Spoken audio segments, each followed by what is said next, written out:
Bueno, tenemos un ejercicio que nos dice que el intermediario de un proceso farmacéutico continuo de manufactura contiene hasta 10% por peso del ingrediente R. Y el intermediario se somete a un paso de reacción en el cual la conversión de R es 99%. El producto final debe contener un 0.75% por peso de R. Para lograr esto, una fracción de la alimentación, que vamos a llamar A, que se alimenta al proceso, se deriva del reactor y se combina con la corriente del producto que sale de este para dar P. Una segunda corriente de alimentación, que llamaremos B, sin R, entra al reactor junto con la corriente A. Las velocidades de flujo másico A y B que entran al reactor son iguales.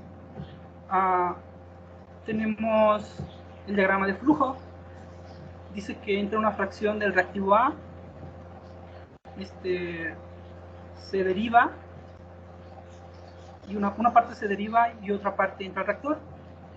Dice que la corriente A y la corriente B son iguales en su masa. Y tenemos que F representa la fracción de la alimentación del proceso. Entonces tenemos 1 menos F, ya que A y B son iguales, en B también sería lo mismo. Tenemos una conversión del reactivo del 99%, que sale en M1, que se combina con la fracción que se deriva para dar la salida total del producto. Esta salida tiene un 0.75% del reactivo. Entonces el inciso A nos pide que hagamos solo las ecuaciones, que no hagamos cálculos.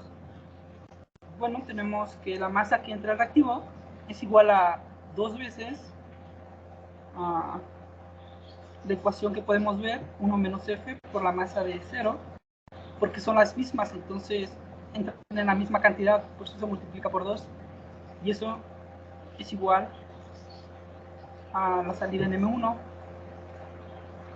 Y ahora tenemos la salida de conversión de R. Dice que la masa de M1 por la fracción del reactivo en N1 es igual al 0.01, que digamos que es lo que no reaccionó, por la fracción que se deriva por la masa de entrada y la fracción de entrada. Y ahora el balance del punto de mezcla, donde se vuelven a unir. Tenemos que la salida del reactor más la integración de derivación es igual a la masa de salida.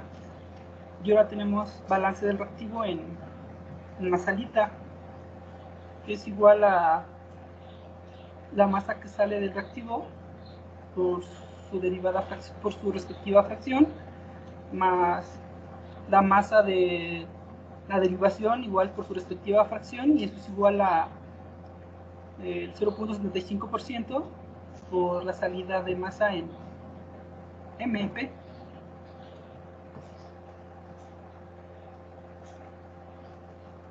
Sí. Bueno, ahora en los grados de libertad tenemos que son 6 incógnitas, que sería la masa de entrada por la fracción del reactivo en la entrada, menos la fracción de derivación, más la fracción de derivación, más la salida de masa en el reactivo por la fracción del reactivo.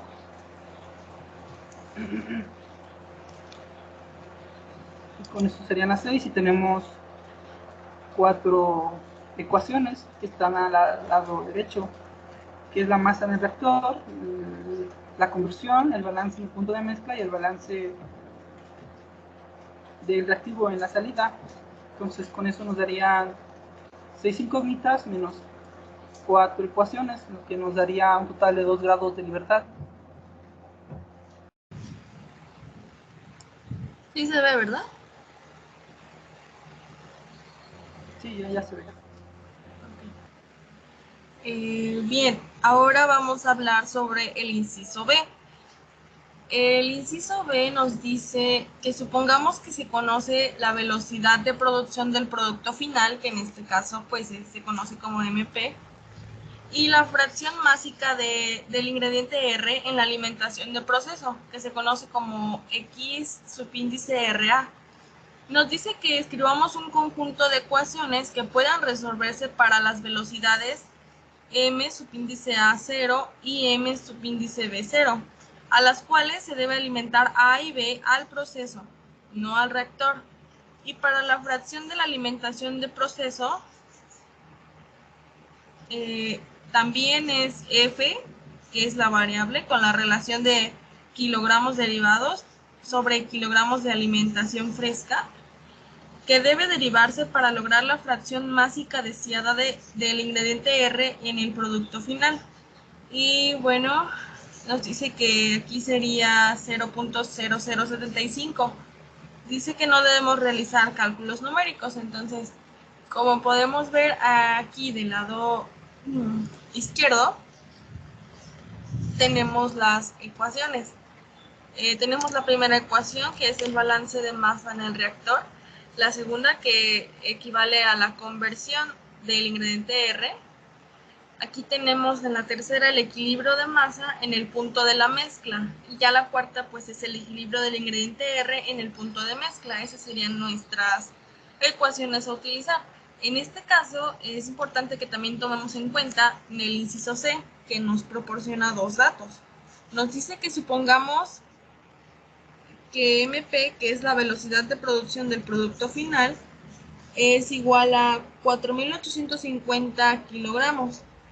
Y también nos dice que XRA, que es la fracción másica de R en la alimentación del proceso, es igual a 0.0500 kilogramos. Entonces ya podemos tomar en cuenta estos dos datos para poder resolver nuestras ecuaciones. Y bien, pues como no nos dice que realicemos cálculo alguno, pero igual si metemos este conjunto de ecuaciones en un software para que nos lo resuelva, pues nos dice que la velocidad de producción del producto final va a ser igual a 2.780 kilogramos por hora. Y en la fracción másica deseada del ingrediente en el producto final sería 0.2540 kilogramos derivados sobre kilogramos de alimentación fresca. Y ahora si nos pasamos al inciso C, que tiene un poquito también del inciso D, pues el inciso C nos dice que suponiendo los valores anteriores, que son MP y XRA, calculemos las velocidades M subíndice A0, M subíndice B0 y F, que sería la fracción másica deseada de R para el producto final. Entonces, bueno, aquí hacemos dos tablitas en donde tenemos los 5 valores. MP, que ya es el que nos está dando el valor, y estamos variando en XRA desde 0.02 hasta 0.10.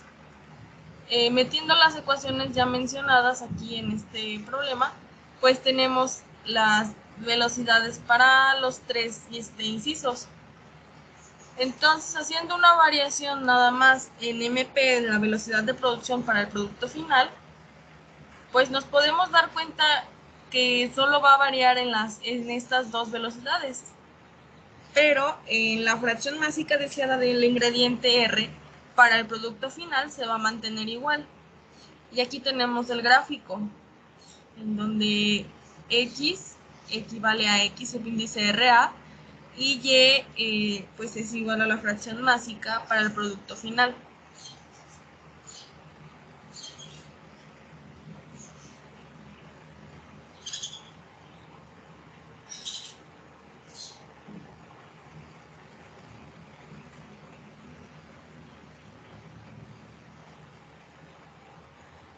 Y bueno, esto también abarcaría pues el inciso D, ya que nos dice que la velocidad de producción deseada y la fracción másica de R en la alimentación varían de un día para otro.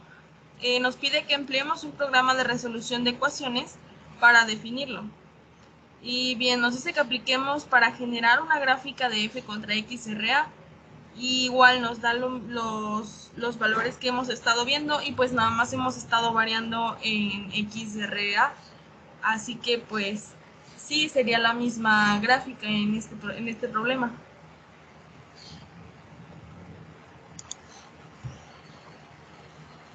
Y ya.